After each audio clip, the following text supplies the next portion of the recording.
Okay, grab a seat, come on in.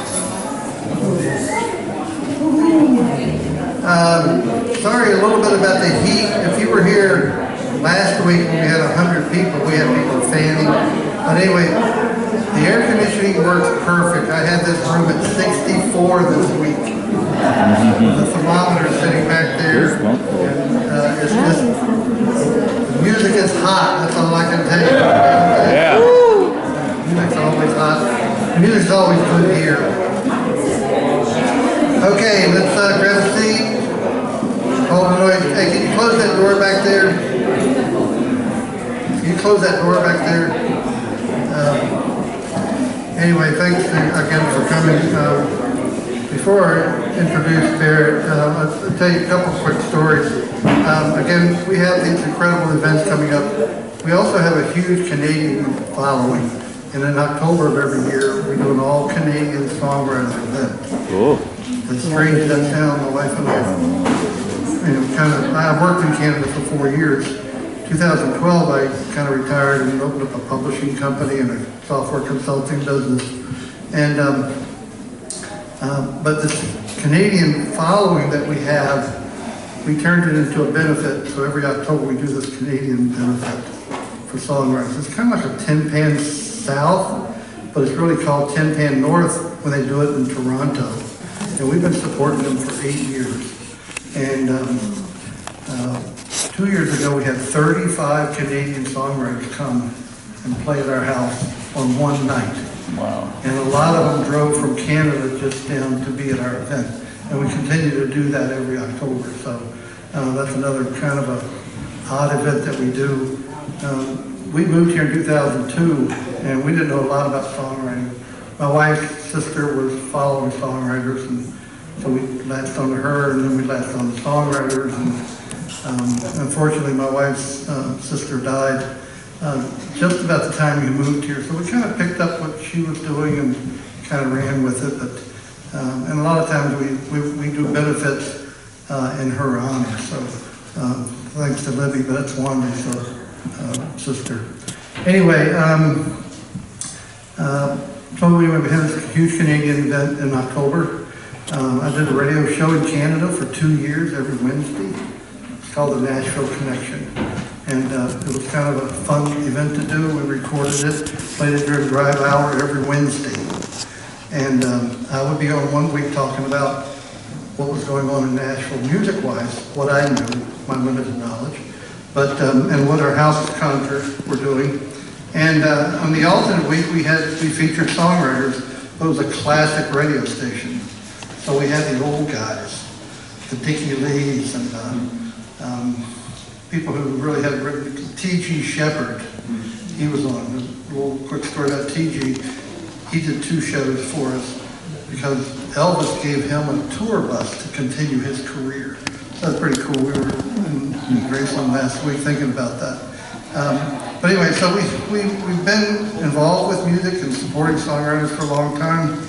And when we built this house, we made another 10-year commitment to do these events. And so if you keep coming, we'll keep doing them. And it's our honor to have you here tonight. So thanks for coming. I'm going to turn the next event over to Barrett Babber. You were playing down at Bridgestone earlier today. That's right. Yeah, and what was I drove the 100 occasion? miles an hour to get here, so it's Okay. my pleasure. But he was playing as a prelude. Yeah, for the rodeo. As you can tell, I'm clearly a cowboy. Anyway, may welcome Barrett Babber, please.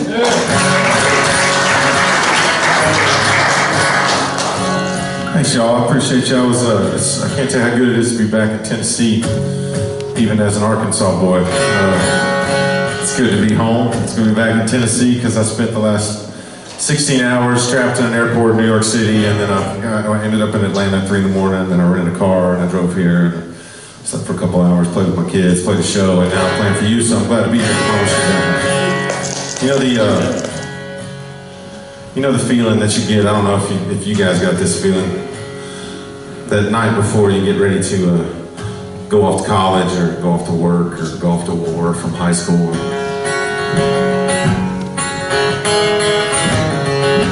There's a place, I think in every town, there was in West Memphis, Arkansas, where I grew up, where the kids would go to do the drinking.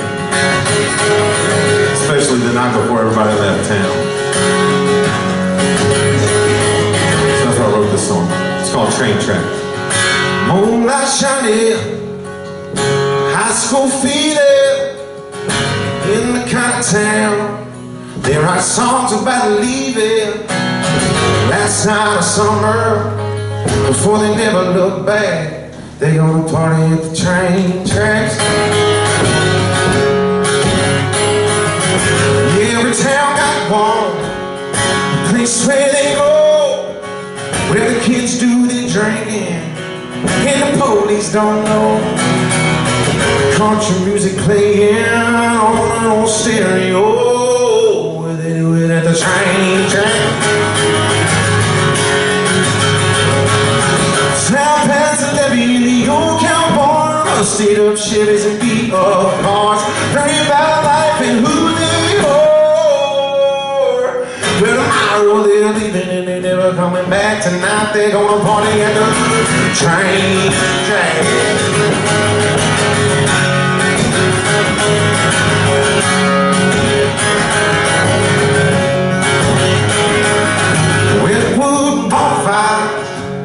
Top down G's, making promises to girlfriends they know they won't keep, just so she'll ride in the middle seat out to the train track.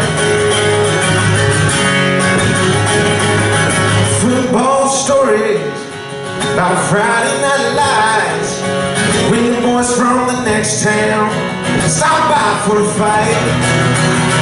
They'll send them running out into the night, out at the train track. Yeah, out past the levee, old cowboy, rusted up Chevys and beat up cars, learning about life and who they are. But tomorrow they're leaving and they never coming back. Tonight they're gonna party at the train track.